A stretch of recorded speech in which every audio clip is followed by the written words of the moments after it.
मुसलमान बहैसियत उमूमी और हम पाकिस्तानी बहैसियत खुसूसी, बर्दाश्त नाम की कोई चीज़ हमारे मुआशरे में अब नहीं है।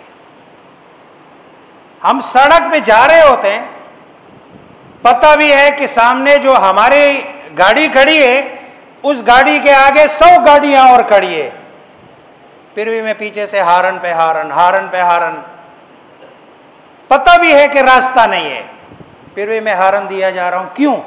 इसलिए कि बर्दाश्त नहीं है, तहम्मुल नहीं है, सब्र नहीं है।